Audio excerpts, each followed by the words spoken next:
If you got $5, I'll quit right now. Otherwise, take your homeless self back to the sidewalk. Derek Halverson flicked the bill from his wallet, letting it drift down in front of Elias Boon's worn boots like trash. A few customers laughed. Someone muttered, "Why do they even let them in here?" The security guard's hand pressed against Elias's shoulder, guiding him away from the teller line as if he were contagious.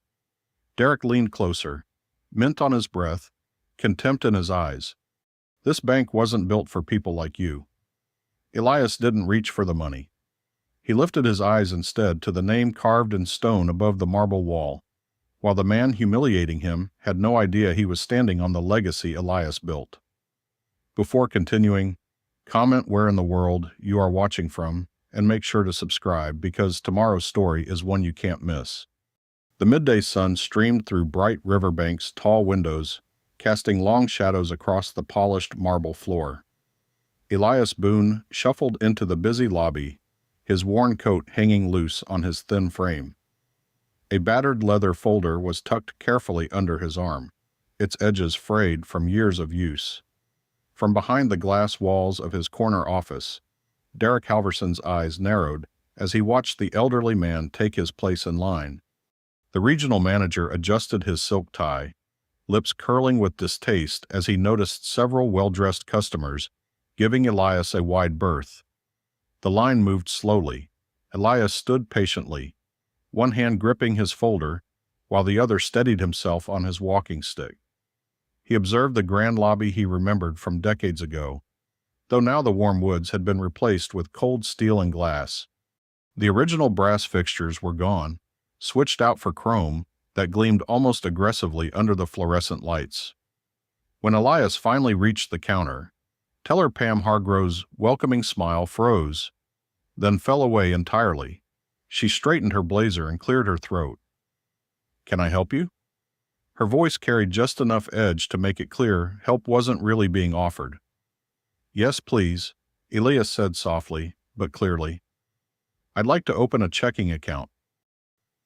His dignified tone seemed to catch her off guard. "Do you have proper identification?" Pam's words dripped with doubt. "I do." Elias began to reach for his folder. The sharp tap of expensive shoes on marble announced Derek Halverson's approach before his booming voice filled the lobby. "Is there a problem here?" He didn't address Elias directly, speaking instead to Pam while looking at the elderly man like something scraped off his shoe. "This gentleman wants to open an account," Pam explained, emphasizing gentleman with barely concealed sarcasm. "Oh, really?" Derek's laugh was loud enough to draw attention from everyone in line. "And what kind of account were you hoping to open?" He gave an exaggerated sniff.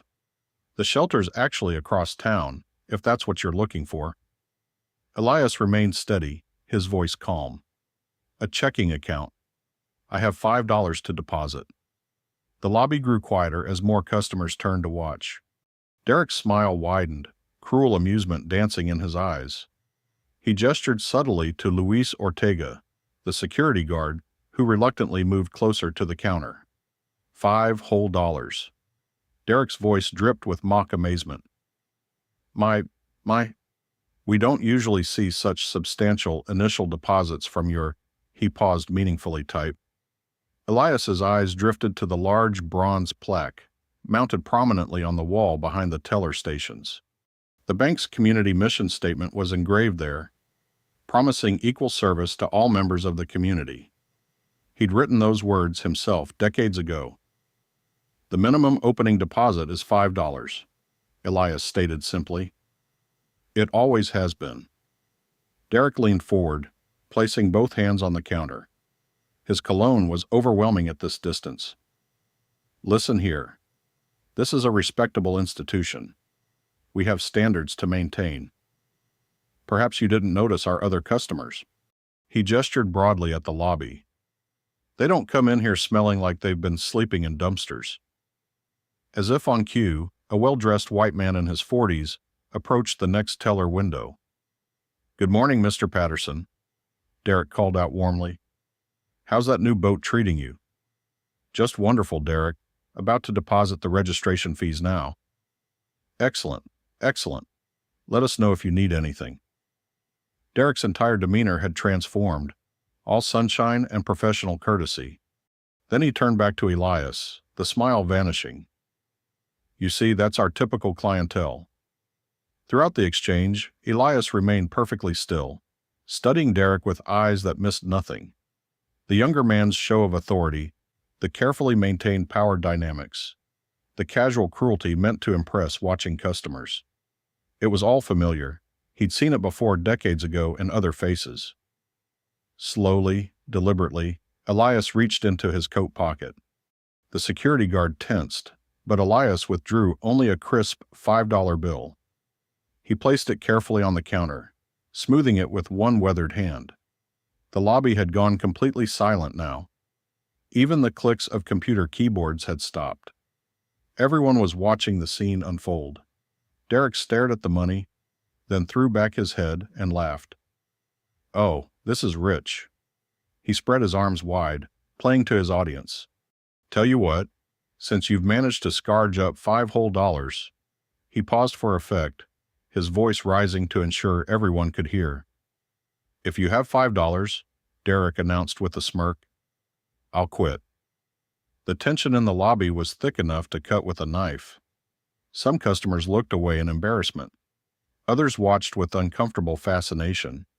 Luis Ortega shifted his weight uneasily, his hand resting on his belt, while Pam busied herself straightening already neat stacks of deposit slips. The cruel words hung in the air, a public challenge that Derek clearly expected would send the shabby old man shuffling away in defeat. But Elias didn't move. He stood perfectly still, his $5 on the counter between them, his eyes never leaving Derek's face. Derek's laughter echoed through the lobby as more customers pulled out their phones, trying to be subtle as they recorded the confrontation.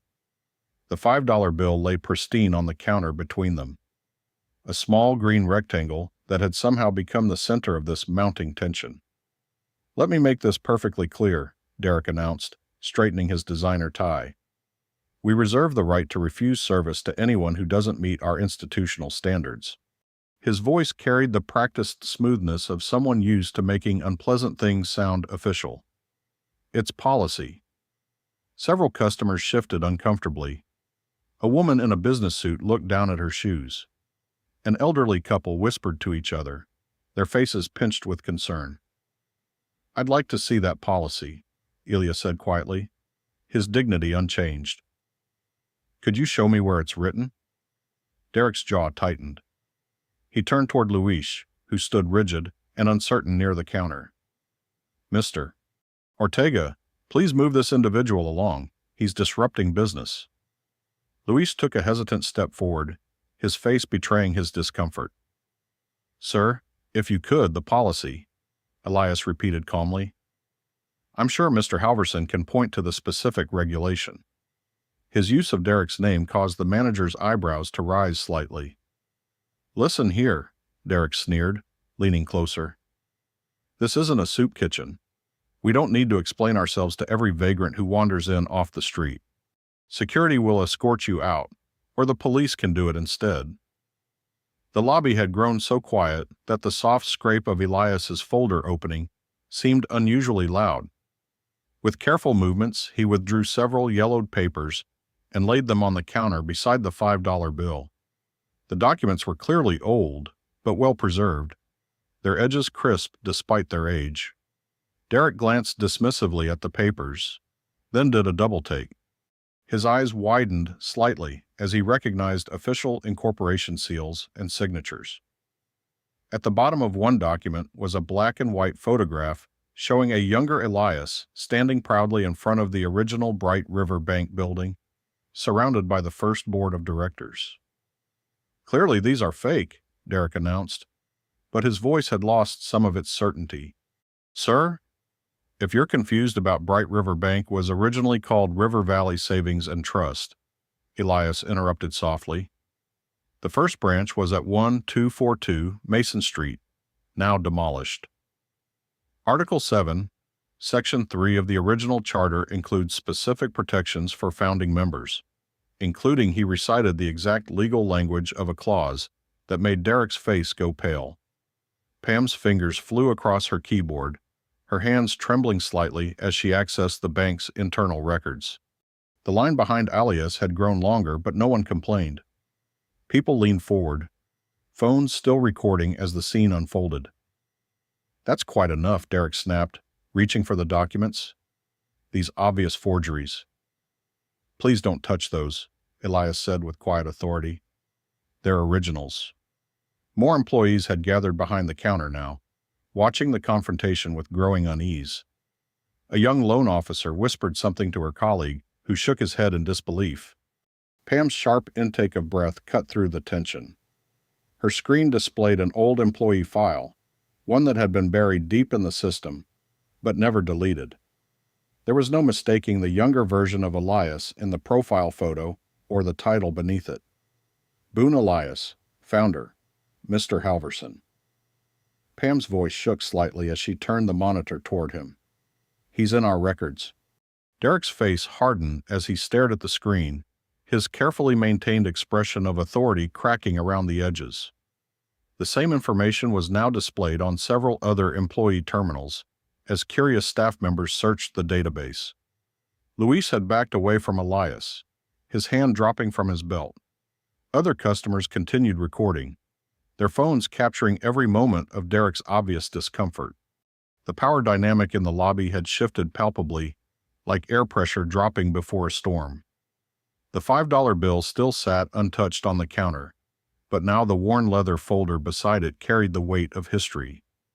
Elias stood exactly as he had before, leaning slightly on his walking stick, watching Derek, with eyes that had seen decades of banking practices unfold in this very building. A young mother in line hugged her child closer, witnessing the scene. An older businessman closed his portfolio, all thoughts of his deposit forgotten as he watched. The usual sounds of a busy bank, shuffling papers, clicking keyboards, murmured conversations, had all ceased, leaving only the soft hum of the air conditioning and the barely audible sound of phone cameras recording. Derek's knuckles whitened as he gripped the edge of the counter, his expensive watch catching the fluorescent light. The careful facade of authority he'd cultivated was crumbling, and everyone in the lobby could see it. His earlier mockery hung in the air like a boomerang, spinning back toward him with increasing speed. The documentation on the counter seemed to mock Derek's previous arrogance. The incorporation papers, the founding photograph, the signatures that had shaped this institution, they all testified to a history he'd ignored, a legacy he'd disrespected. His face had transformed from smug superiority to rigid hostility as the truth became undeniable. Pam's whispered words had shattered his control of the situation. And now Derek stood frozen, trapped between his earlier cruelty and the growing realization of exactly whom he had tried to humiliate. Derek grabbed Elias's elbow, his fingers digging in with unnecessary force. "Step into my office," he commanded through clenched teeth. The lobby had become uncomfortably silent, watching the confrontation unfold like a slow-motion car crash. Luis trailed behind them, his security badge catching the fluorescent light.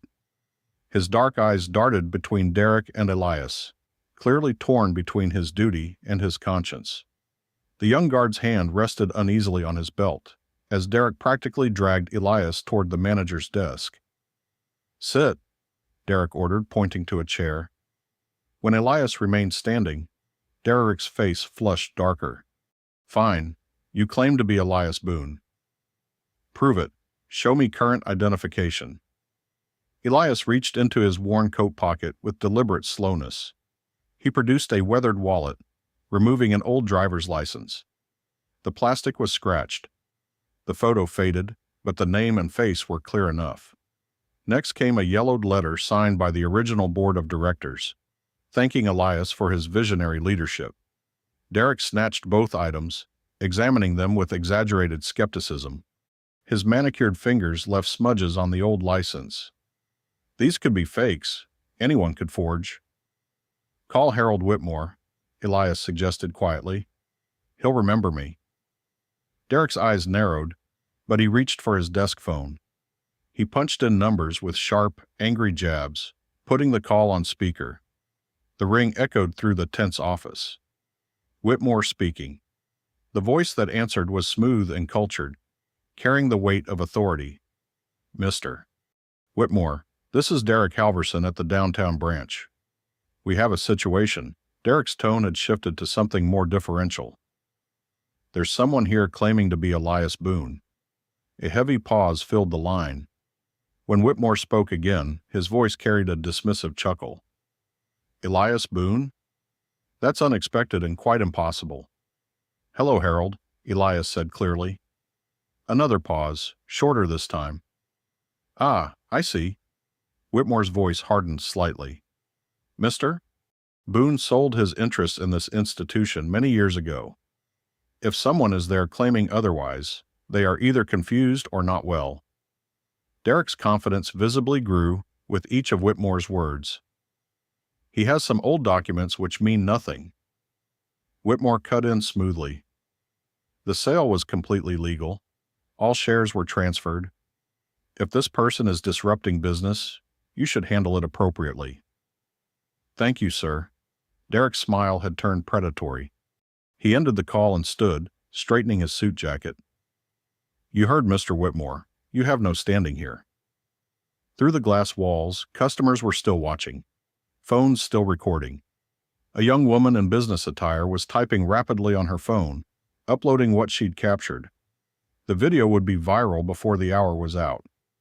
This man, Derek announced loudly as he stepped back into the lobby, is trespassing. He's disrupting legitimate business with false claims. He turned to Luis. Please escort him from the premises for everyone's safety. Luis shifted uncomfortably, his dark eyes meeting Elias's. Sir, I don't think are you refusing to do your job? Derek's voice carried a clear threat. Because that can be addressed immediately. Lewis's shoulders slumped slightly. He had rent due next week, a sister in college. Please come with me, sir, he said quietly to Elias. More phones appeared as Luis gently took Elias's arm.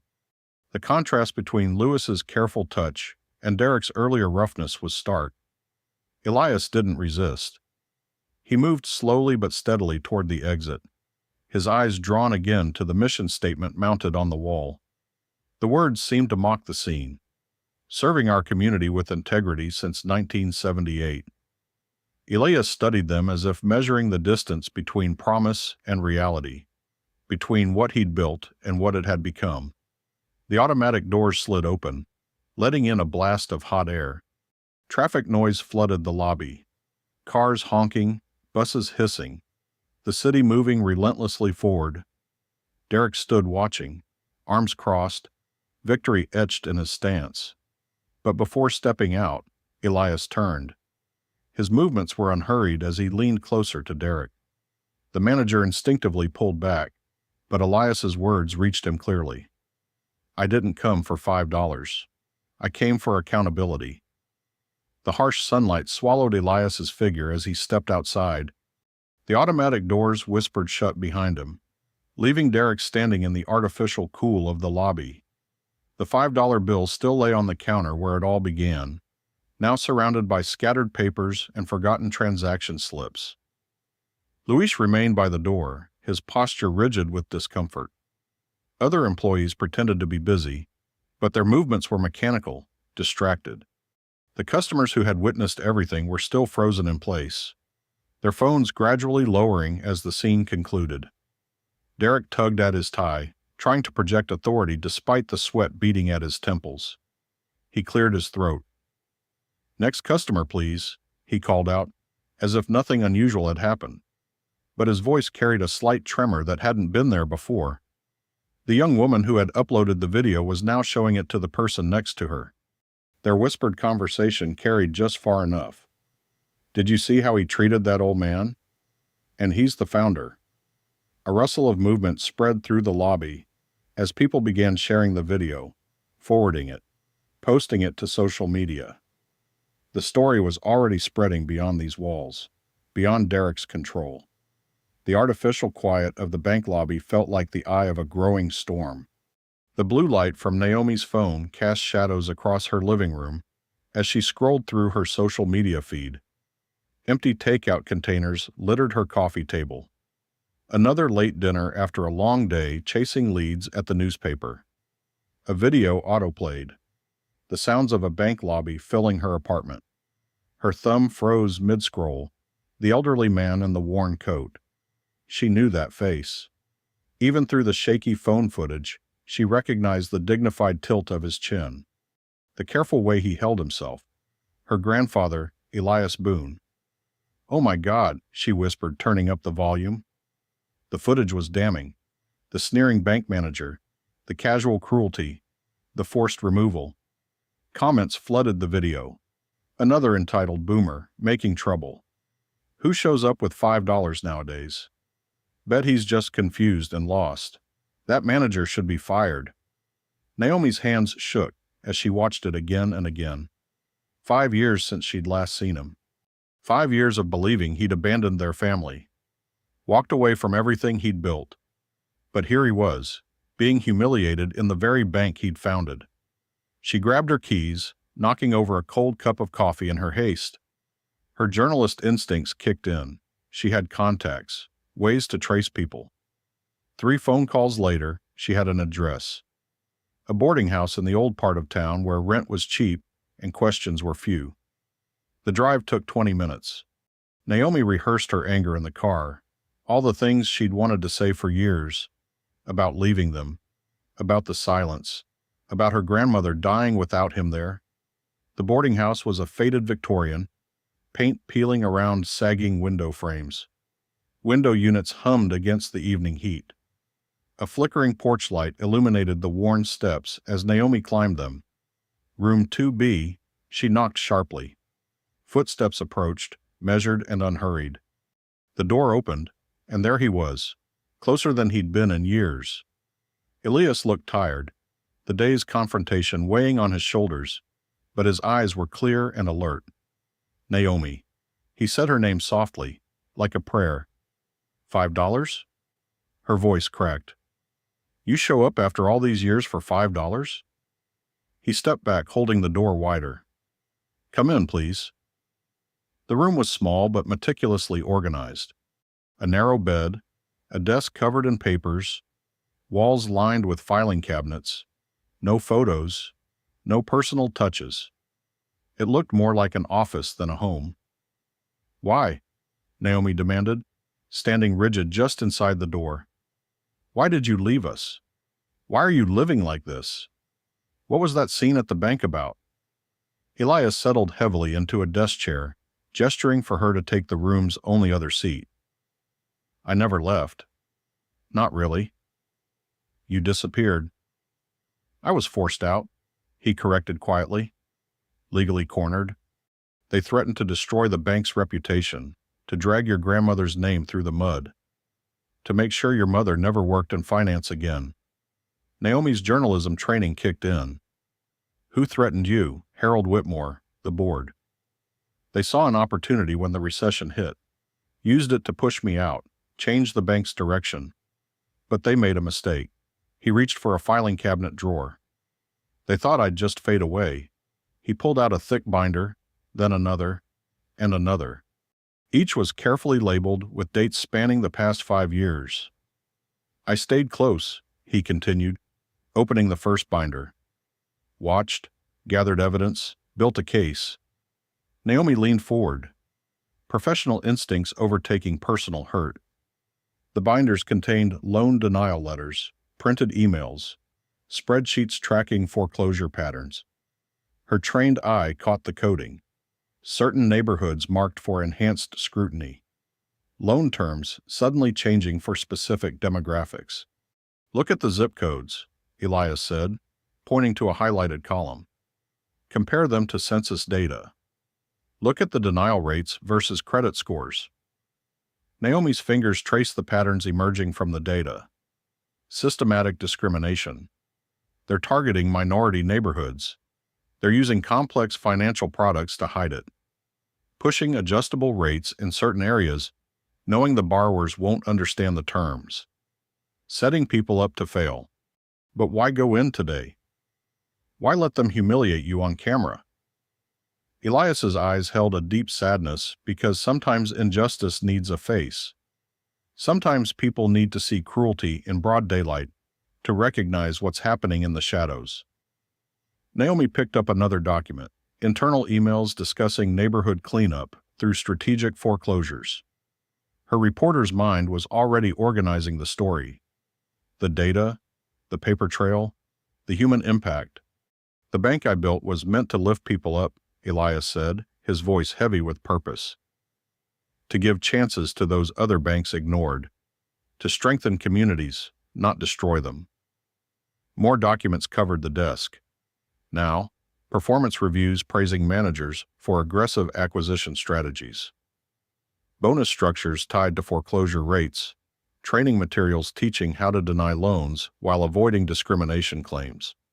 Naomi looked up from a particularly damning memo, meeting her grandfather's steady gaze. The years of silence, of assumed abandonment, shifted in her mind. He hadn't run away, he'd been gathering ammunition. They turned my bank into a weapon, Elias said simply. Naomi reached for her reporter's notebook, already clicking her pen. Then we expose it. The boarding house kitchen was barely big enough for 2 people. A single bulb cast harsh shadows across decades-old documents spread on a scratched formica table. Steam had long since stopped rising from their untouched teacups. "Look here," Elias said, pointing to a yellowed page of dense legal text. Section 7, subsection C of the original bylaws. Naomi leaned closer, squinting at the faded type. Her reporter's notebook was already half full of hurried observations and quotes. "I wrote this section myself," Elias continued. "Everyone thought it was standard corporate language. But there's a trigger clause buried in the legal framework." "What kind of trigger?" Naomi asked, pen poised. "If founding ownership rights are violated through proven fraud, all modern amendments to the corporate structure become void. Control reverts to the original articles of incorporation." Elias tapped the paper. "In other words, everything they've built since forcing me out could collapse. And you wrote this knowing they might try to push you out?" Elias smiled sadly. "I wrote it hoping I'd never need it. But banking isn't just about money, it's about power. I'd seen too many community banks swallowed up, turned into profit machines. I needed insurance." Naomi scanned another document, this one detailing the current board structure. "But they'll fight back hard. They already are." Across town in a sleek downtown office building, Derek Halverson paced in front of a large screen displaying faces in multiple video windows. Harold Whitmore's legal team looked grave in their separate boxes. "This is a disaster," Derek snapped. "That video's everywhere. Do you know how many calls I've had to field?" "Calm down, Mr. Halverson," said Patricia Morton, lead counsel. Her voice crackled through expensive speakers. "We're implementing containment protocols." "Containment? He's the founder. People are already asking questions about why he lives in a boarding house while we post record profits." Whitmore's face filled the central window. "Derek, listen carefully. Elias Boon is a relic. He's been living in near poverty, making wild claims, causing scenes in banks. What does that sound like to you?" Derek stopped pacing. "A mental health crisis." "Exactly." Whitmore's smile was thin. "We're filing an emergency petition first thing tomorrow.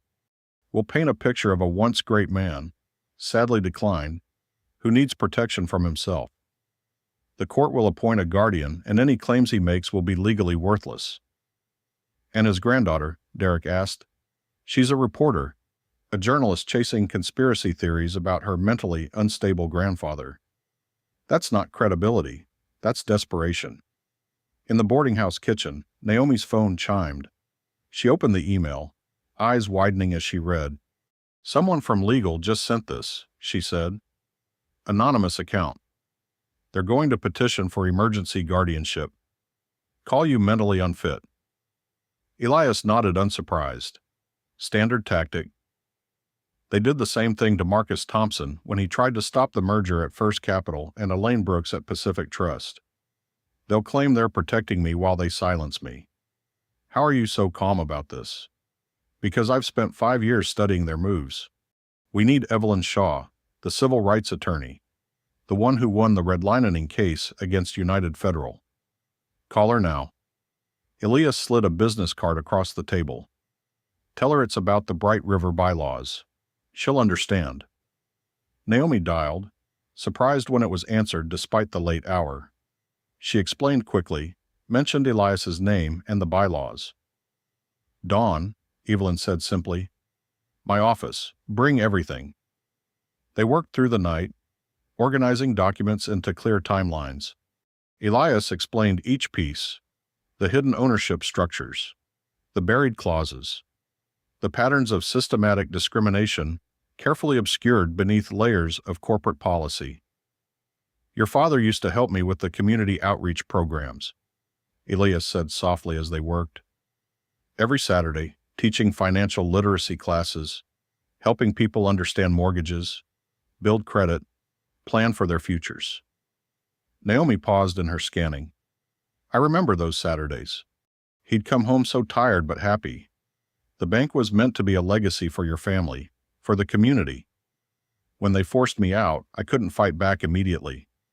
They had too much power, too many connections. But I could watch, document, wait. And now we have proof of everything. Elias gestured at the organized stacks of evidence. They think they can discredit me, paint me as confused, unstable. But facts don't become less true just because of who presents them. A soft sliding sound interrupted them. Both turned toward the door where white legal papers peeked through the gap underneath. Elias walked over, slowly picked up the documents. His eyes moved methodically across the pages of the injunction request. They're fast, he noted, continuing to read. Emergency hearing scheduled for tomorrow afternoon. Claims of mental instability. Requests for temporary guardianship. Immediate freeze of any legal claims or public statements. Naomi stood. We need to fight this. No, Elias said calmly, setting the papers on the table. We need to let them think they've won. Let them believe their old playbook still works. He looked at the injunction request again, his expression not worried, but resolute. Now it begins. The single bulb flickered overhead, casting long shadows across the evidence of decades of corruption, waiting to be exposed. The sun was barely creeping over the horizon when Naomi's car pulled into Eddie's Diner parking lot. The neon open sign buzzed faintly in the pre-dawn gloom. Inside, only 2 booths were occupied, one by a sleepy truck driver and the other by a distinguished-looking black woman in her mid-60s, already working through a stack of legal papers. Evelyn Shaw didn't look up as Naomi and Elias slid into the vinyl booth. She finished annotating her current page, then raised sharp eyes that missed nothing. You look exactly the same, Elias, she said, her voice carrying quiet authority, though I wish we were meeting under better circumstances. Thank you for seeing us so early, Elias replied, setting his worn leather briefcase on the table. A waitress approached with coffee, but Evelyn waved her away with practiced politeness. Let's get straight to it. Show me everything. Elias began methodically laying out documents in precise chronological order. It started in 1998. The board brought in new investors, claiming we needed capital expansion. For the next hour, he reconstructed the careful dismantling of his life's work. Missing shareholder certificates, board meeting minutes with suspicious gaps, voting records that didn't add up. Through it all, Evelyn took rapid notes, occasionally asking razor-sharp questions that cut straight to legal vulnerabilities. And here's where it gets interesting, Elias said, pulling out a yellow document. The original Articles of Incorporation included a founder protection clause that supersedes subsequent amendments if fraud is proven. Evelyn finished, eyes gleaming. I remember when you wrote that. Everyone thought you were being paranoid. I was being prepared. Elias corrected quietly. Naomi pulled out her laptop, bringing up social media metrics. The video from yesterday has over 200,000 views already. Comments are overwhelmingly supportive of Grandpa.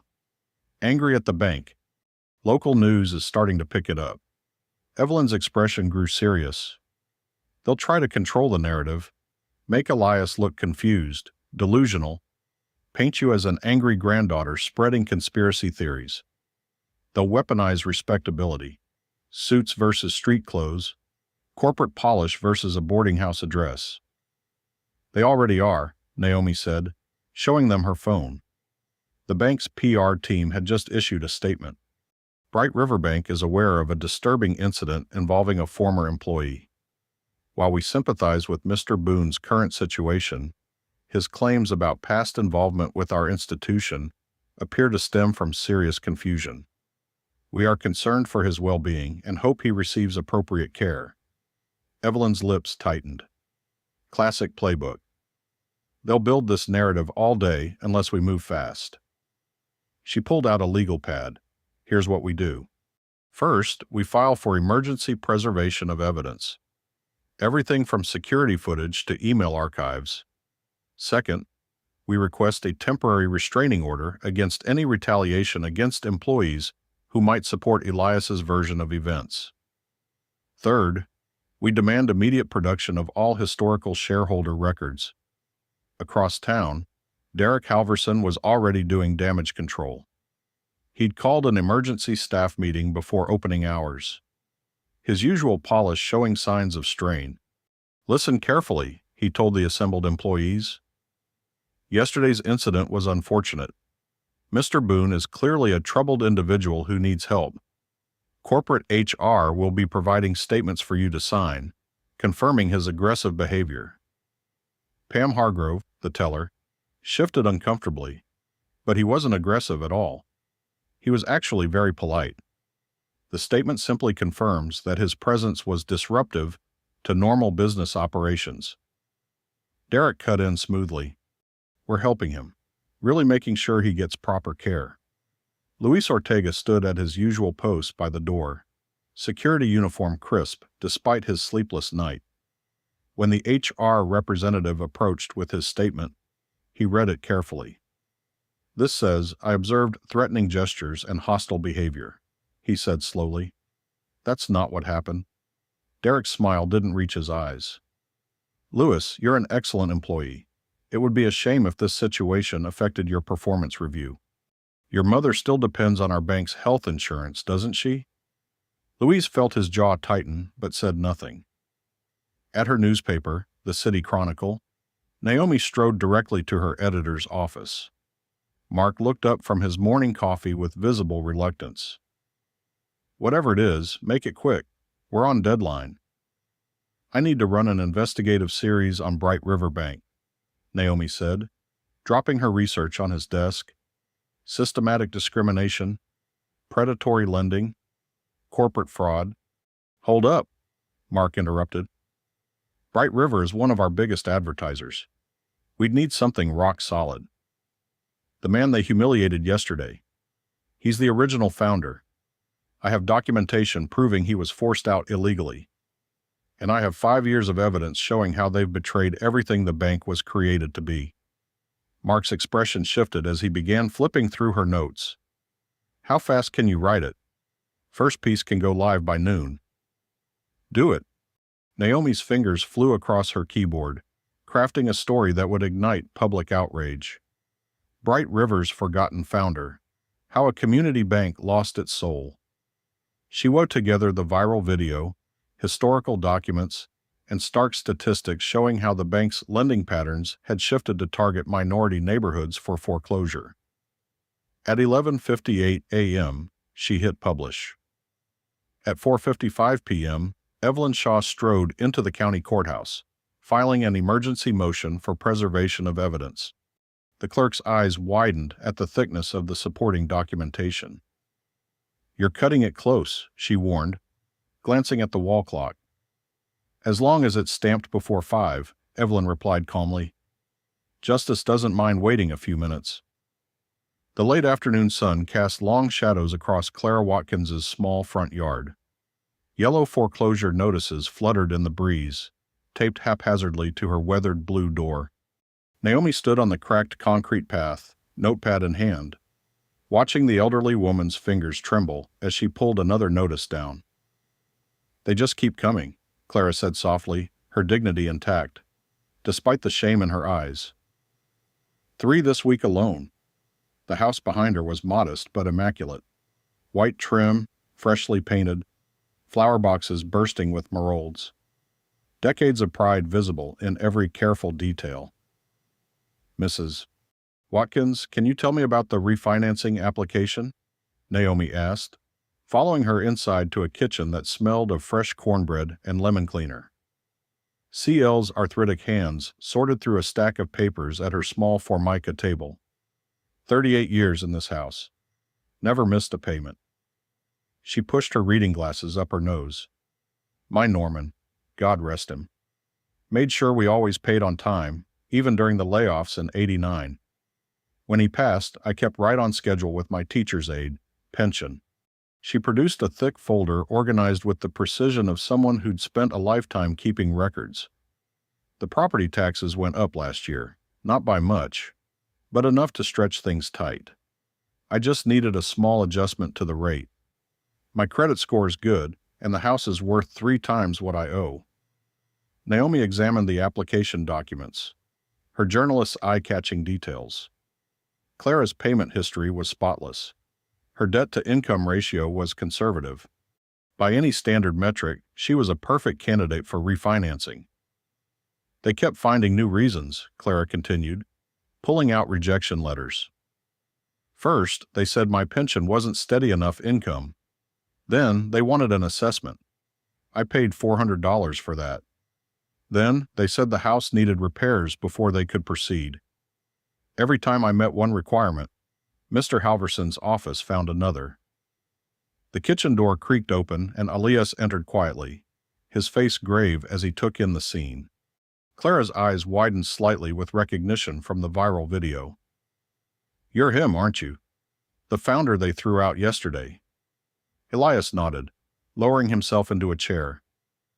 "Mrs. Watkins, I owe you an apology. This bank, my bank, was built specifically to prevent this kind of treatment. We wrote it into our very first mission statement, to serve all communities with dignity and fairness." Naomi spread out 2 loan applications side by side. Clara's and another she'd obtained from a source, a borrower from an affluent zip code with nearly identical financials. The differences in treatment were stark. Where Clara faced escalating requirements, the other applications sailed through. Where her pension income was questioned, similar retirement funds were readily accepted. "Look at these risk assessment notes." Naomi pointed out neighborhood stability concerns, demographic shifts in lending zone, historical default patterns in target area. It's all coded language. Clara's hands trembled as she pulled out more letters, each bearing Derek Halverson's signature stamp. "My neighbors got these too. The Jacksons lost their place last month. Been there since the '60s. The Ramirez family across the street is fighting their 3rd denial. They're systematically pushing people out," Elias said quietly, "using lending policies to reshape the neighborhood's demographics." Naomi's phone buzzed with an anonymous message. "Re Watkins foreclosure overheard Halverson in break room. Another one down. Keep cleaning up the neighborhood and developers will come running. Have screenshots of internal emails. Want to help?" She showed it to Elias, whose expression hardened. "We need more than individual cases," he said. "Evelyn says we need documented proof of systematic discrimination, internal communications, policy memos, incentive structures. The archive system," he added after a moment, eyes distant with memory. "In '85, I implemented a redundant record-keeping protocol. Every policy change, every directive, every amendment had to be logged in triplicate, if they haven't dismantled it." "Where would these records be?" Naomi asked, already typing notes. "Sub-archive room behind the old vault." Most people don't even know it exists anymore. Clara watched them talk, her hands folded in her lap. All these years I thought it was just me, that I must have done something wrong. You did nothing wrong. Elias assured her firmly. They're the ones who corrupted everything this institution was meant to stand for. The sound of heavy trucks rumbling down the street made them all look up. Through Clara's kitchen window, they could see moving vans approaching. Not for her house, not yet, but for another family down the block. The reality of what was happening to this community became startlingly visible. Naomi gripped her notebook tightly, jaw set. We're not letting them take her home. The evening sun painted the street in amber tones as more neighbors emerged from their houses watching the movers work. They gathered in small groups sharing similar stories of denied loans, of sudden rate changes of requirements that seemed to multiply endlessly. Each story added another thread to the pattern Naomi was documenting, building a tapestry of systematic displacement hidden behind banking policies and profit margins. Clara stood in her doorway, the foreclosure notices crumpled in her hand, watching another family's life being packed into boxes. The marigolds in her flower boxes caught the last light of day, defiant splashes of color against the growing shadows. Streetlights cast a sickly yellow glow through the boarding house window as Elias spread an old building blueprint across his small kitchen table. Naomi leaned in, her phone recording as her grandfather's weathered finger traced the bank's layout. The archive room wasn't on any public plans, Elias explained, his voice soft but clear. We built it here behind the original vault. He tapped a seemingly blank space on the blueprint. The entrance is disguised as a maintenance closet. Most employees walk past it every day without knowing. Naomi scribbled notes, her journalist's instincts firing. Why hide it? Not hiding, protecting. Elias straightened in his chair, eyes distant with memory.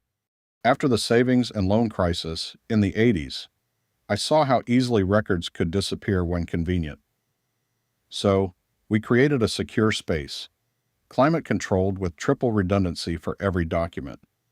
Policy changes, loan decisions, board minutes, everything.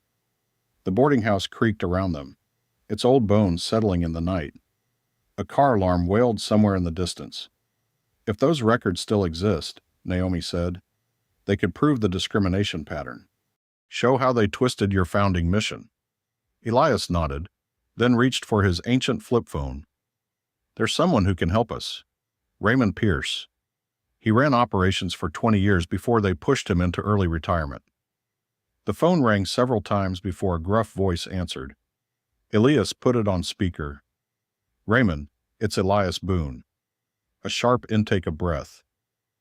My God, I saw the video today. Been waiting for this call. Raymond, I need to access the archive room, the one behind operations. Still there, far as I know.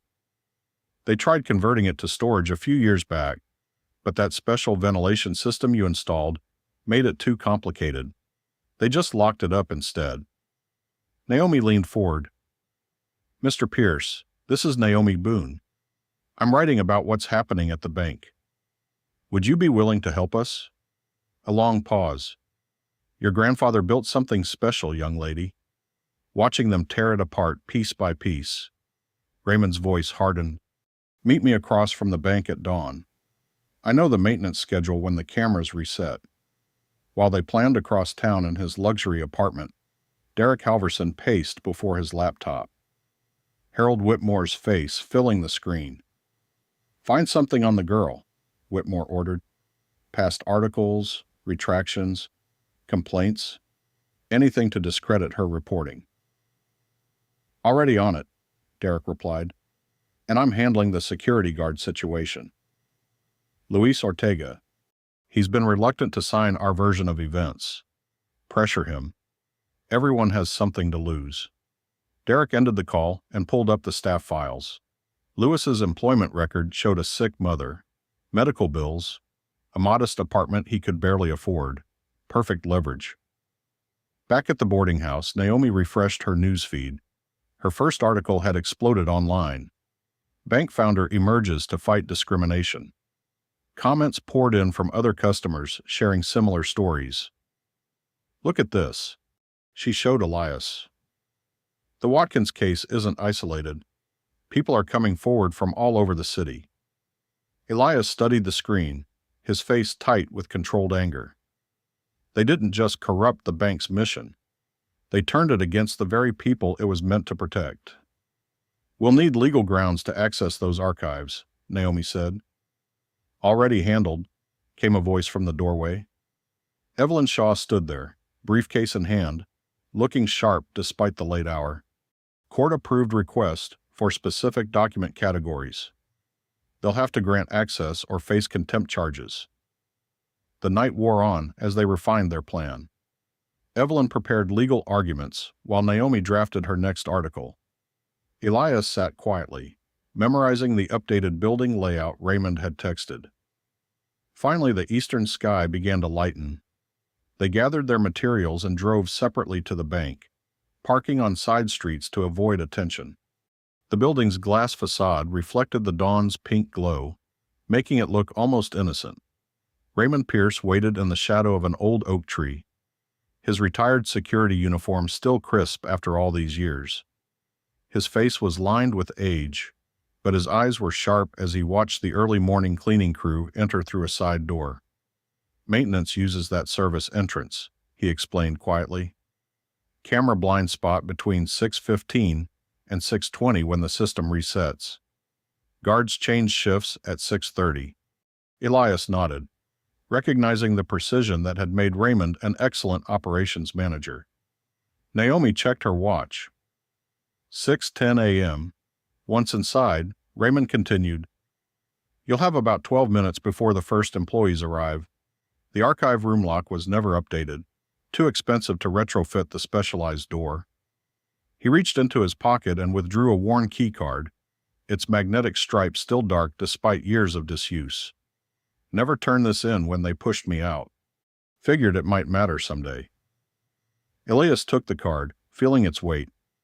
Not just plastic and metal, but years of accumulated purpose. "This place forgot who built it," Raymond said, his voice thick with emotion. "Forgot what it was meant to be." They watched the cleaning crew finish their rounds. 6:15 approached. Evelyn gripped her briefcase containing the court order. Naomi checked her recorder. Elias held the key card, his expression resolute. The morning traffic was beginning to build as they moved toward the bank's service entrance. Raymond's directions fresh in their minds. The weight of 30 years of hidden records waiting behind that unmarked door. The rented conference hall buzzed with tension as shareholders filed in their leather shoes, clicking against polished floors.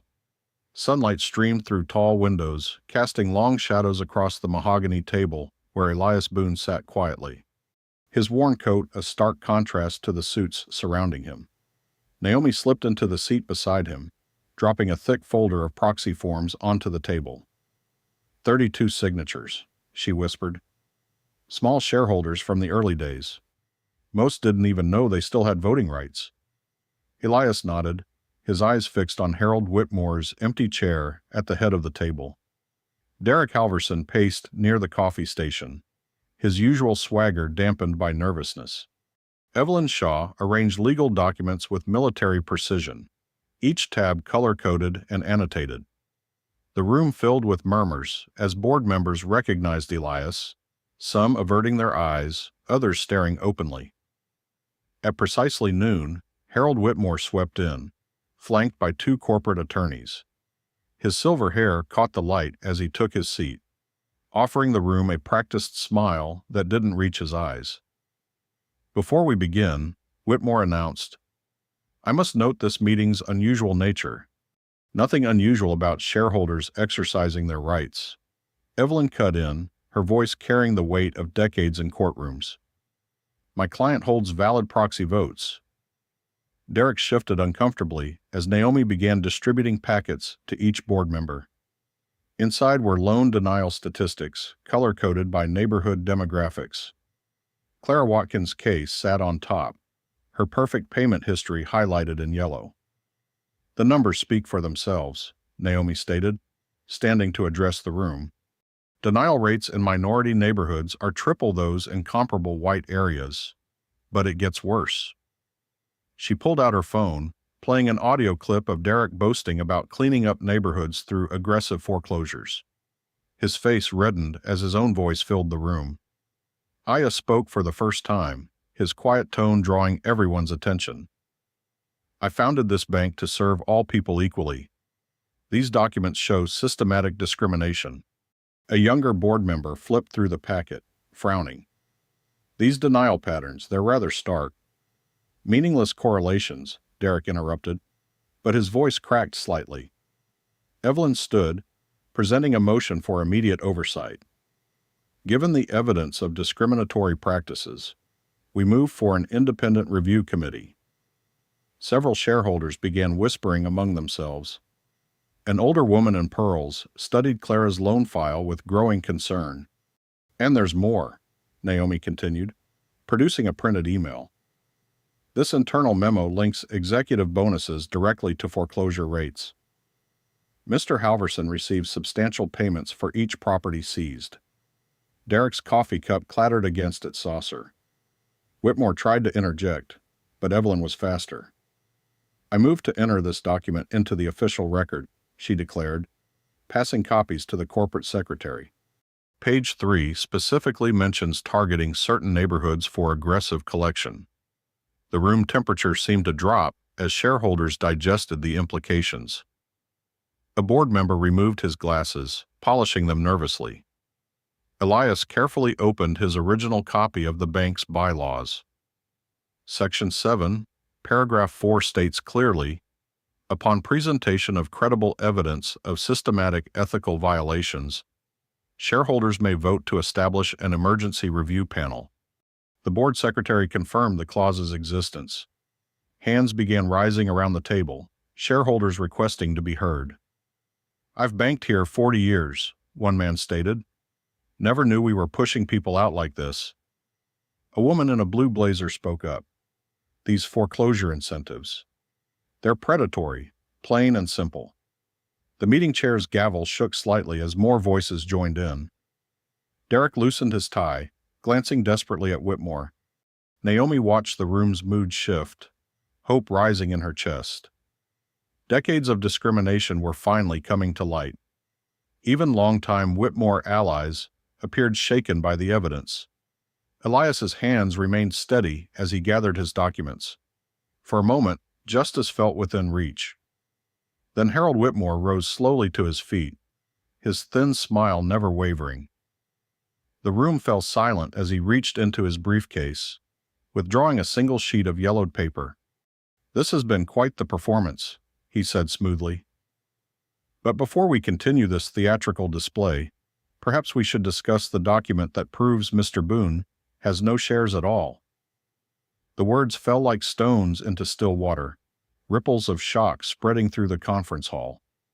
The brief victory that had seemed so close just moments before hung suspended in the sudden tension. Whitmore held the yellowed paper aloft like a trophy, his manicured fingers gripping what he claimed was Elias's downfall. The conference room's air conditioning hummed as shareholders leaned forward, straining to see this transfer agreement. Whitmore announced, dated October 12, 1992, shows Mr. Boon voluntarily surrendering all shares to the board's voting trust. He passed copies around the table, each rustling sheet building tension. Naomi grabbed one, her journalist's eyes scanning every detail. The signature at the bottom matched her grandfather's perfectly. The same slight tilt to the B, the distinctive loop in the E. Her stomach dropped. "The document is properly notarized," Whitmore's lawyer added, pointing to the official seal, and witnessed by 3 board members of that era. Elias stared at the paper, his weathered face tight with confusion. "I never signed this," he said, but his voice carried less conviction than before. Derek Halverson's smirk returned as he lounged back in his chair. "Memory's a tricky thing, isn't it?" Evelyn Shaw demanded to examine the original, but Whitmore's team was prepared. They projected high-resolution scans on the conference room screen, showing paper composition tests and ink dating analysis. We anticipated this unfortunate situation, Whitmore said smoothly, which is why we've already filed for emergency judicial review. A large screen at the front of the room flickered to life, revealing Judge Margaret Webster's face in a remote video feed. She looked stern, her black robes a stark contrast against the pale courthouse wall behind her. Having reviewed the submitted evidence, Judge Webster began, I am granting temporary control to the current board pending full authentication of all documents. Mr. Boon's voting rights and access to corporate resources are suspended until this matter is resolved. Naomi watched helplessly as her careful investigation crumbled. Shareholders who minutes ago had seemed sympathetic now avoided eye contact, gathering their things and edging toward the door. Furthermore, the judge continued, all discovery requests are stayed pending resolution of ownership claims.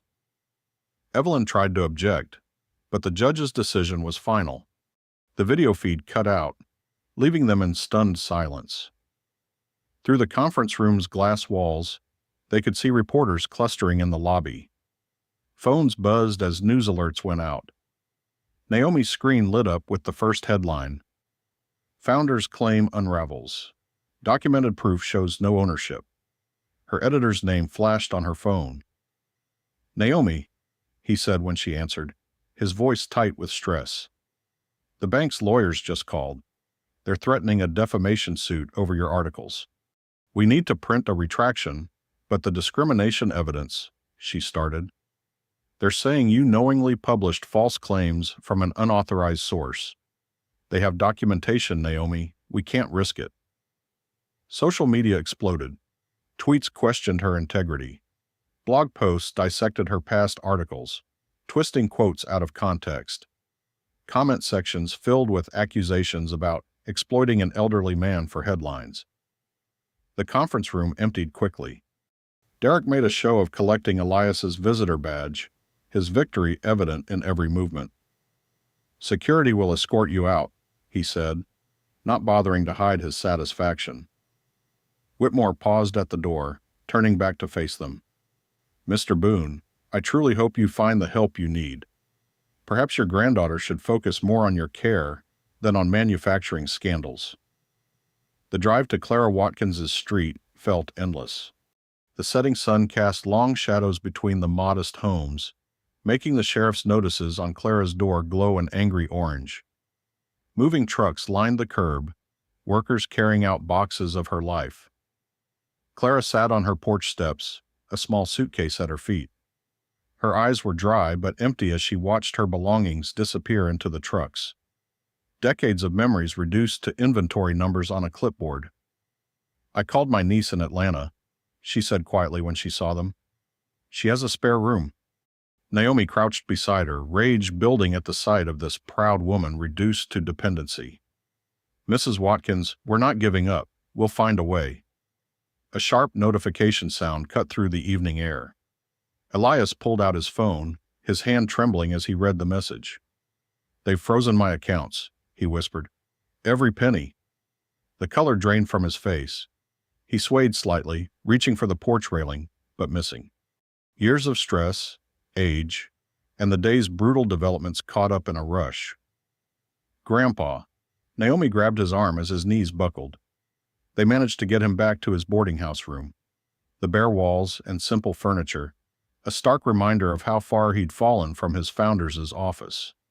He lay on the narrow bed, looking suddenly every one of his 78 years. They're erasing me again, he whispered, his voice thin with exhaustion and defeat. His eyes drifted closed, the fight seemingly drained from him. Naomi stood by the window, her hands clenched into fists, as she watched the last light fade from the sky. Decades of her grandfather's work, Clara's home, her own professional reputation, all apparently demolished by a single piece of paper.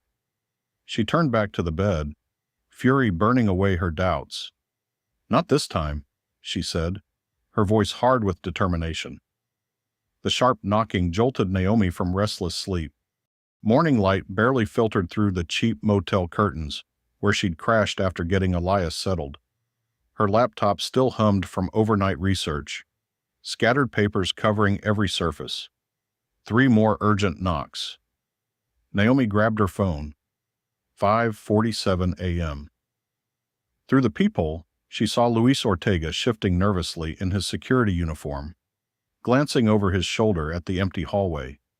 She opened the door. "Luis, what are you?" "I'm sorry it's so early," he interrupted, his voice low and strained. "But I couldn't after yesterday. Watching Mrs. Watkins?"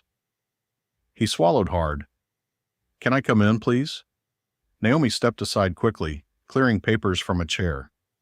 Luis perched on the edge, his hands clasped tightly together. "Derek pulled me into his office last night." Luis started.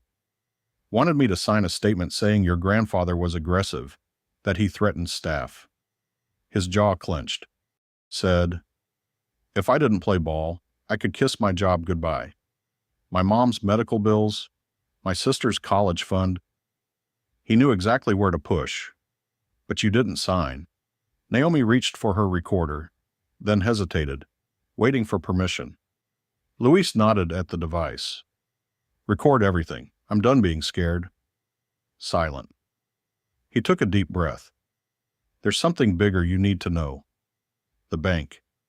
We keep everything. Years of security footage, all backed up off-site. Not just the branch cameras, conference rooms, offices, storage areas, even the executive floor." Naomi sat straighter. "How far back?" "Policy says 7 years minimum, but the actual archives go back to when they first installed digital systems in the early 2000s. Monica Innett trusted me with supervisor access codes last year when she was on medical leave." He pulled out a small notebook. "I wrote them all down, plus the vendor name and server locations." "And Derek doesn't know you have this access." Luis shook his head. "It's buried in the system permissions. But yesterday I overheard him on the phone with someone laughing about Whitmore's old tricks and how it worked before." His expression darkened. "Then this morning, they posted an emergency notice about accelerated document shredding for storage efficiency." Naomi was already dialing. Despite the early hour, Evelyn Shaw answered on the second ring. "They're destroying evidence," Naomi said without preamble. "Not if we move fast," Evelyn replied. "Is your witness willing to make a sworn statement?" "Yes," Luis said firmly, loud enough to carry through the phone. "Get to my office. I'll have a court reporter ready. We need this documented before they can pressure him to recant." Naomi ended the call and turned to Luis. "This is serious. Are you absolutely sure? I watched them force that old lady out of her home." Luis stood, straightening his uniform. "My parents lost everything in a bad loan once. I won't be part of that system anymore." Naomi grabbed her laptop, then paused. "We should get my grandfather. He might know something about the storage contracts." They found Elias already awake in his boarding house room, looking frail but alert in the morning light.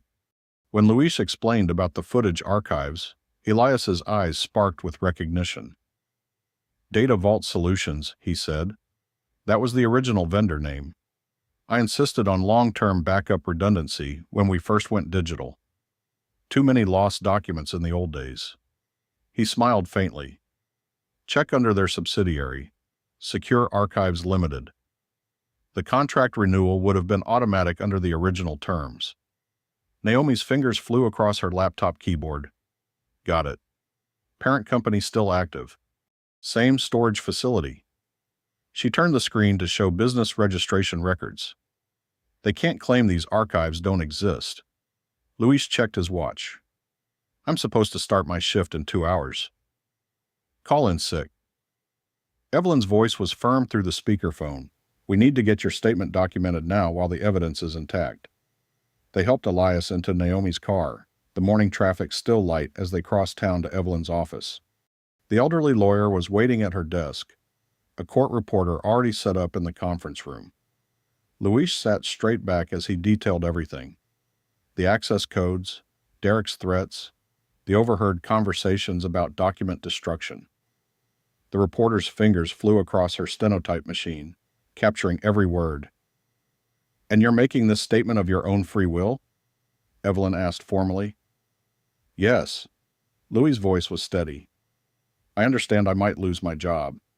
But keeping quiet, that means losing something bigger. Evelyn handed him the printed affidavit. Read every word carefully. This is your shield and your sword. Louis read slowly, then signed with careful precision. The court reporter notarized it immediately. Naomi watched the notary stamp press into the paper, making it official, making it real.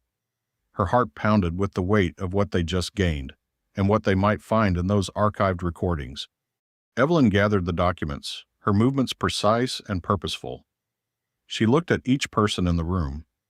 Louis with his unwavering conscience. Elias with his decades of painful knowledge.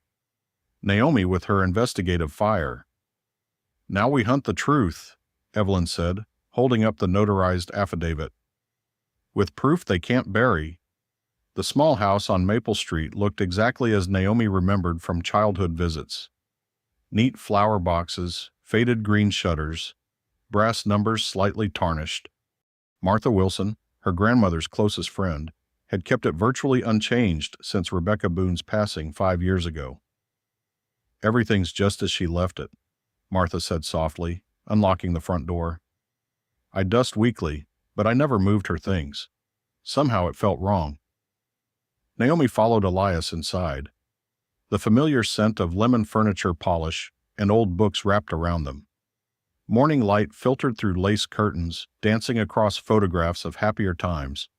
Family gatherings, church potlucks, the bank's original ribbon-cutting ceremony.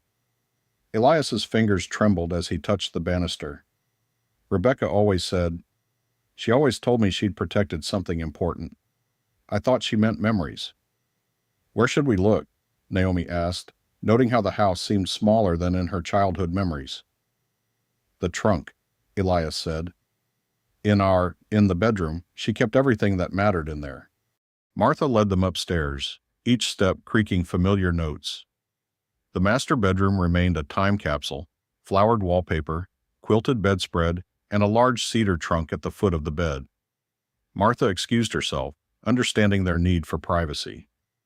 Elias knelt slowly beside the trunk, his joints protesting. The brass latch opened with a soft click. Inside, decades of life lay carefully preserved. Wedding photos, birth announcements, letters tied with faded ribbons, church bulletins marking every Easter and Christmas service. Naomi sat cross-legged on the floor, helping sort through the layers. Her grandmother's neat handwriting labeled everything: dates, occasions, names. Each item sparked a story from Elias. This was opening day, he said, holding a yellowed photograph. We gave out free piggy banks to the children. Rebecca insisted, said it would teach them to trust banks early. I remember mine, Naomi said. Pink ceramic with gold dots. They worked methodically through marriage certificates, property deeds, insurance policies, everything meticulously organized, but no share certificate. Wait. Naomi paused, lifting a well-worn Bible. The spine felt unusually stiff. This was Grandma's church Bible, right? Elias nodded. She read from it every morning at breakfast. Naomi ran her fingers along the spine, feeling something rigid beneath the binding. Carefully, she opened the Bible to where a pressed flower marked Psalms. Behind it, a faded prayer card showed the Lord's Prayer in elaborate script. And beneath that, "Oh my God," she whispered. The share certificate lay pristine in its original envelope, the paper still crisp, the notary seal perfectly preserved. Dated 1978. It declared Elias Boon, the majority shareholder of Bright River Bank, with specific provisions about transfer restrictions and founding member protections. Elias's hands shook as he touched the document. She knew, he said softly. All those years ago when they started pressuring us. She knew they'd try to take everything. Tears welled in his eyes. Rebecca always said, they can't steal what they can't find. Smart woman, your wife, came Evelyn Shaw's voice from the doorway. Martha had let her in downstairs. The attorney moved quickly to examine the certificate. This is exactly what we needed. Original documentation that predates their supposedly valid transfer. She pulled out her phone. I'm calling Marcus Thompson, best forensic document examiner in 3 states. He can compare this to their forged transfer agreement. Naomi's phone buzzed with a text from Luis. Derek ordering emergency email purge, says it's routine cleanup, but targeting specific dates. Moving fast. They're destroying evidence, Naomi said, showing Evelyn the message. Too late, Evelyn replied. Louise's affidavit already establishes their pattern of document destruction. That makes everything they delete look suspicious. Naomi stood. I need to get to my newsroom. Public pressure is the only thing keeping them from moving even faster. Be careful how you word it, Evelyn cautioned. Don't tip our hand about the certificate yet. In her editor's office 30 minutes later, Naomi crafted the update carefully. New evidence suggests the Bright River Bank controversy remains active with multiple sources reporting document preservation concerns. Original founder Elias Boon's legal team continues to investigate ownership claims. Comments and shares exploded within minutes. Local community leaders posted support. Former customers shared discrimination stories. Justice for Boon started trending regionally. Back at Martha's house, the forensic examiner worked with precise movements, comparing the original certificate to high-resolution photos of the transfer document. He used specialized lighting to examine the paper composition, ink age, and signature patterns. Elias sat in Rebecca's old armchair, watching. The morning's discovery had transformed him. Not physically, but something in his bearing had shifted. The weight of decades of silence lifted from his shoulders. The transfer document shows multiple inconsistencies. The examiner finally announced, paper stock isn't consistent with the supposed date. Ink analysis suggests artificial aging.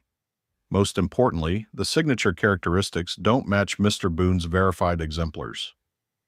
In other words, Evelyn said, a grim smile playing at her lips. We can prove forgery. She gathered the certificate carefully into an evidence envelope.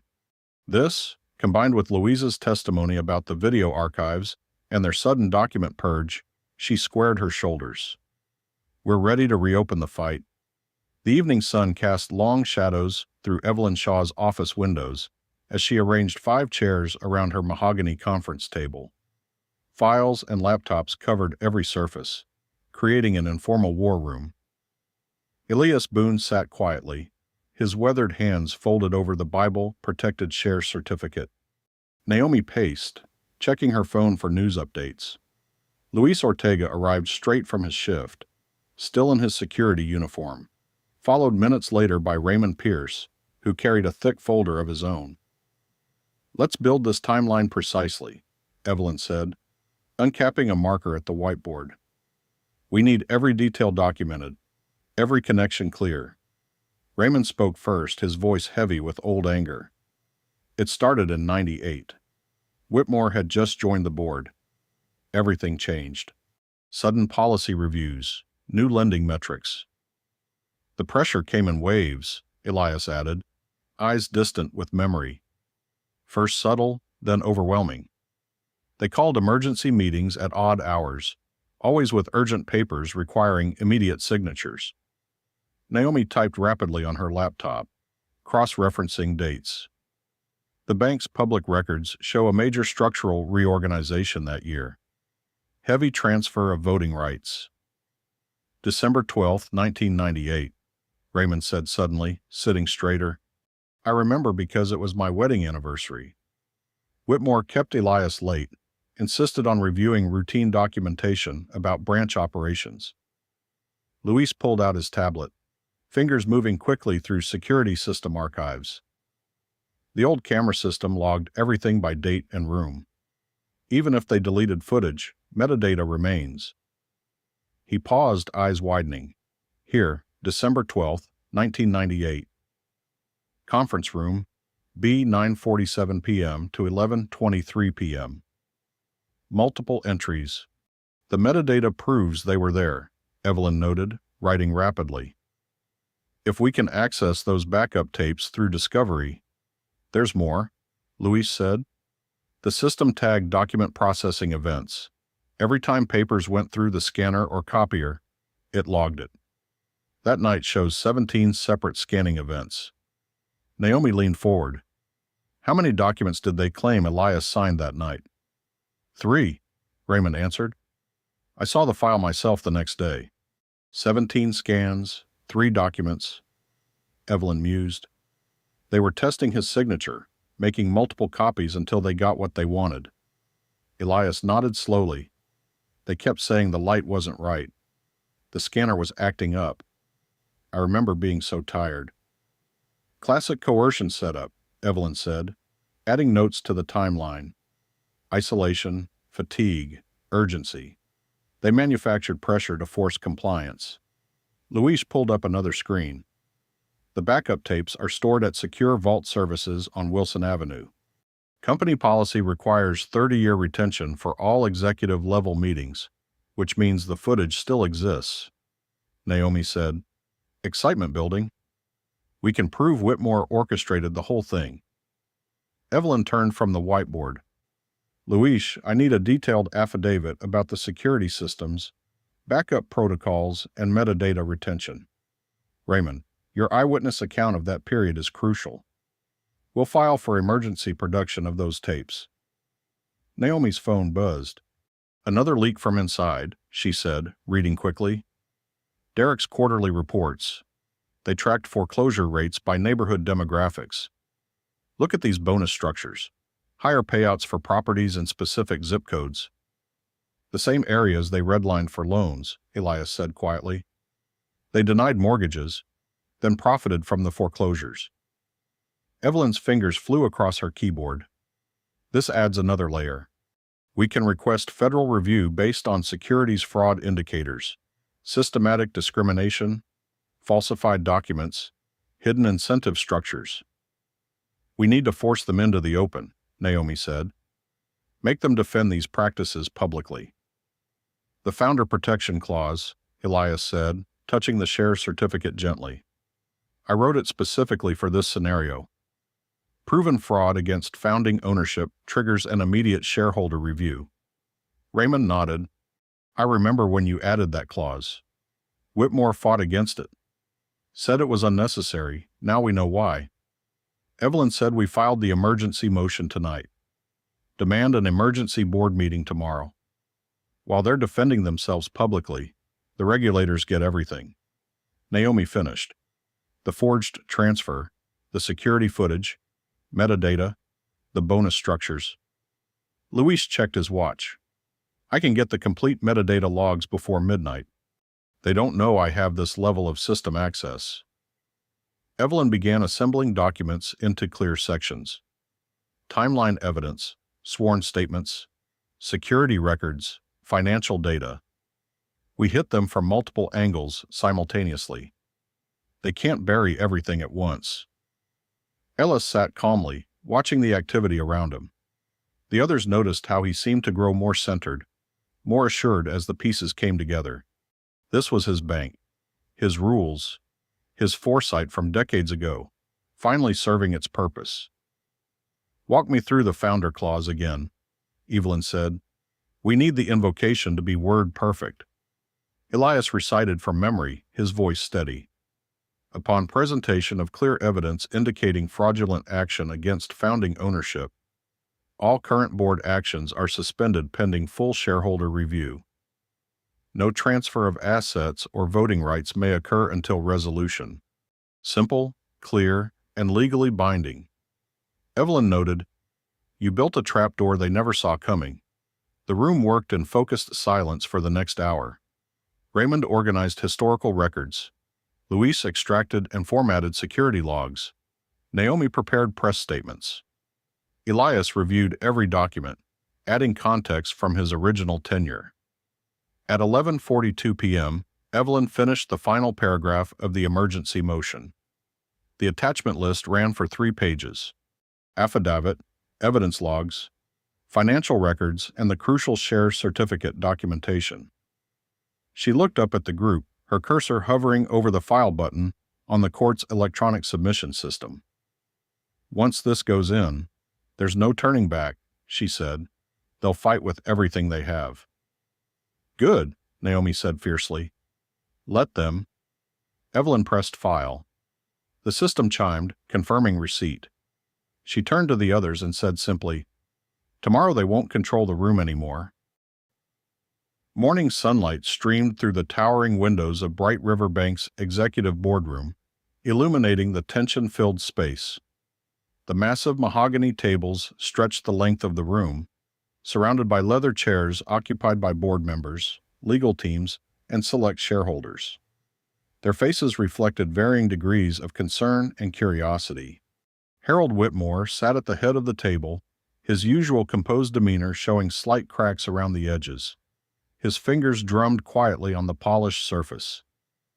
Derek Halverson stood near the window, watching news vans gather in the parking lot below, their satellite dishes reaching skyward like metal flowers seeking the sun. "This is a waste of time," Derek muttered, adjusting his expensive tie. "We should shut this down before the double doors open." Elias Boon entered first, walking slowly but with unmistakable purpose. His worn coat had been replaced with a pressed suit that seemed to carry decades of dignity. Naomi followed, carrying a leather briefcase filled with documents, her journalist's notebook tucked under her arm. Evelyn Shaw completed the trio, her legal folders organized with military precision. The room's atmosphere shifted immediately. Several board members straightened in their seats, their eyes following Elias's measured progress to the table. Luis Ortega, already seated in the witness area, nodded slightly in acknowledgement. "Mr. Boon," Whitmore said, his voice carefully modulated, "this meeting is unnecessary. We've already established." "Actually," Evelyn interrupted, placing her files on the table with a sharp snap, "we've established nothing yet." She removed the Bible-protected share certificate and accompanying forensic analysis, sliding them toward the board secretary. "These documents require immediate entry into the official record." The secretary, a thin woman named Margaret, examined the certificate with trembling hands. "This appears to be an original Class A, founding share document dated 1978. "Because it is," Elias said quietly, his voice carrying unexpected strength. "The same shares you claimed I transferred away." Evelyn produced another document.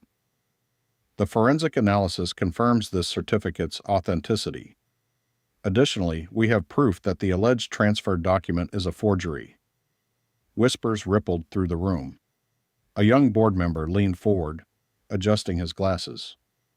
"What kind of proof?" "Perhaps Mr. Ortega should explain," Evelyn suggested, nodding to Luis. Luis stood, his security uniform stark against the business attire surrounding him. "I was instructed by Mr. Halverson to sign a false statement about Mr. Boon's behavior. When I refused, he threatened my job." He paused, gathering courage. "But that's not all. Our security archives contain metadata from the night the supposed transfer occurred." Derek's face flushed red. "This is ridiculous. You can't." "We can, and we have," Evelyn said. She nodded to Naomi, who connected a laptop to the room's projection system. The screen filled with security footage from decades ago. The date stamped clear: December 12, 1998. The grainy video showed Conference Room B. A younger Whitmore loomed over a younger Elias, pushing papers across the table repeatedly. Staff members visible in the background turned away, deliberately avoiding the scene. The audio was muffled, but clear enough. "Sign it now, Elias. You don't have a choice." Whitmore surged to his feet. "Turn that off immediately. This is privileged." "Nothing about fraud is privileged, Mr. Whitmore," Evelyn stated, her voice cutting through his protest. "And the regulatory authorities agree. They're reviewing everything as we speak." The color drained from several faces around the table. A senior board member dabbed his forehead with a handkerchief. Naomi stepped forward, opening her notebook. "While we're discussing fraud, let's talk about Clara Watkins. 82 years old, perfect payment history, denied refinancing because of her zip code. She spread printouts across the table. And she's not alone. These documents show systematic denial of loans based on neighborhood demographics, coupled with bonus structures rewarding foreclosures in those same areas. That's standard risk assessment, Derek snapped, his composure cracking. We don't owe loans to people who can't. Can't what, Mr. Halverson? Elias asked softly. Can't be trusted. Can't be worthy. That's not what this bank was built for. This bank was built to make money, Derek shouted, his face contorted. And if certain people can't keep up, that's their problem. We're not a charity. For the boardroom doors swung open again. 3 individuals in dark suits entered, badges visible on their belts. The lead agent, a tall woman with steel gray hair, spoke with quiet authority. I'm Special Agent Carter, Federal Financial Crimes Task Force. She surveyed the room. We're here to secure records pursuant to an ongoing fraud investigation. Whitmore's face had turned ashen. This is a private meeting. You can't just, we can and we will.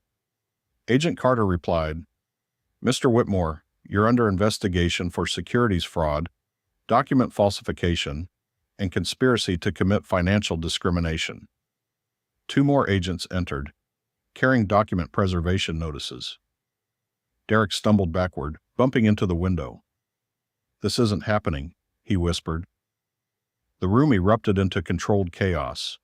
Board members huddled with lawyers. Phones emerged as panicked calls began. Through it all, Elias remained seated, watching calmly as federal agents moved efficiently around the space, securing computers and files. Luis stepped closer to Naomi and whispered, I never thought I'd see this day. That's why they didn't see it coming, Naomi replied, taking rapid notes as the scene unfolded. They thought power meant they were untouchable. Evelyn gathered her files with practiced precision, a slight smile playing at her lips as she watched Whitmore being interviewed by Agent Carter. The evidence was overwhelming, the truth finally exposed to harsh fluorescent light. The morning sun continued to stream through the windows, illuminating dust motes dancing in the air, witnessing the dismantling of decades of carefully constructed corruption. Outside, news crews gathered in greater numbers, sensing the story breaking behind the glass walls of power. The afternoon sun cast long shadows across downtown as news crews clustered outside Bright River Bank's headquarters. Phones buzzed with breaking alerts. Bank founder vindicated, Chairman Whitmore in custody. Security footage showed Whitmore being escorted to a waiting federal vehicle, his usual commanding presence diminished by handcuffs and shocked disbelief. Inside the executive floor, Derek Halverson packed his personal items into a cardboard box, his movements jerky and unfocused. The termination notice lay crumpled on his desk, words like pending investigation and license review standing stark against the letterhead. When security arrived to escort him out, his trademark smirk had vanished completely. Across town, Clara Watkins sat at her kitchen table, surrounded by a team of lawyers and bank officials. Her weathered hands trembled as she reviewed the documents before her. So, I can stay? She asked, her voice barely above a whisper. Yes, Mrs. Watkins, confirmed Elaine Brooks, the newly appointed head of the emergency restitution team. Your foreclosure is immediately reversed. We're also adjusting your loan terms to what they should have been all along. She paused, genuine warmth in her voice. You'll never have to worry about losing your home again. Clara pressed a hand to her mouth, tears welling up. The weight of months of fear and shame began to lift from her shoulders. Outside her window, the foreclosure notice was being removed, each staple pulled free like a small act of justice. In her newsroom, Naomi Boon's fingers flew across her keyboard, crafting the definitive piece that would explain it all. Her editor hovered nearby, watching the story take shape. Bright rivers, dark waters, how a community bank became a weapon of discrimination and how truth won. The article detailed everything: the coded language in denial letters, the zip code-based lending algorithms, the bonus structures that rewarded pushing people out of their homes. But more importantly, it showed the human cost. Clara Watkins, Luis Ortega, and dozens of others who stood up to tell their stories. At headquarters, Elias Boon sat in the chairman's office he'd last occupied decades ago. The interim governance board had voted unanimously to reinstate him, their earlier resistance crumbling under the weight of evidence and federal oversight.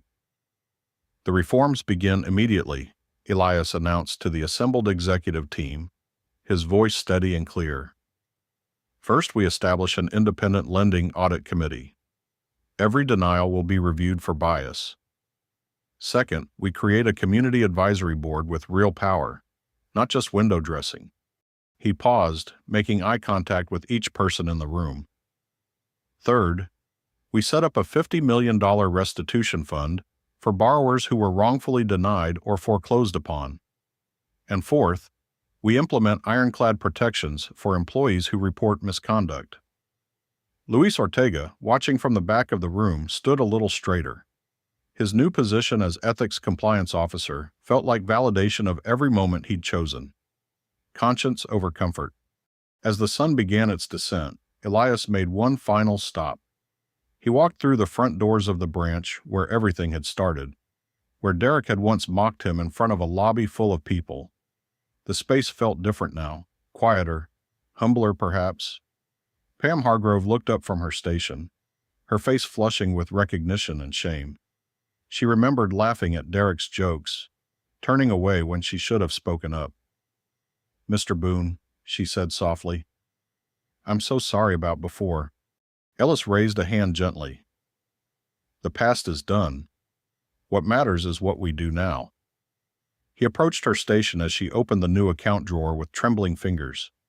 The forms looked the same as they had that first day, but everything else had changed. From his wallet, Elias withdrew a crisp $5 bill just like before. But this time, when it touched the counter, it didn't land like a plea. It landed like a verdict, like the period at the end of a long, difficult sentence. The lobby's last customers of the day watched quietly as Elias filled out the form. His pen moved steadily across the paper, each stroke deliberate and dignified. Above the desk, the bank's mission statement still hung on the wall, its words about community service and equal opportunity, no longer a mockery. Pam processed the account with careful attention, her movements almost ceremonial. When she finished, she handed Elias his receipt and temporary card. "Welcome to Bright River Bank, Mr. Boon," she said, her voice carrying a new understanding of what those words meant. Elias looked up at the mission plaque, then back at the lobby where he'd once been humiliated. Staff members watched from their stations, the weight of the moment visible in their expressions. "We're building it back the right way," he said, his voice carrying just enough to reach those who needed to hear it. The automatic locks clicked behind him as he stepped out into the evening air. The setting sun painted the bank's windows in shades of orange and gold, like justice itself had caught fire and was burning away the shadows of what had been. If you enjoyed the story, leave a like to support my channel and subscribe so that you do not miss out on the next one. On the screen, I have picked 2 special stories just for you. Have a wonderful day.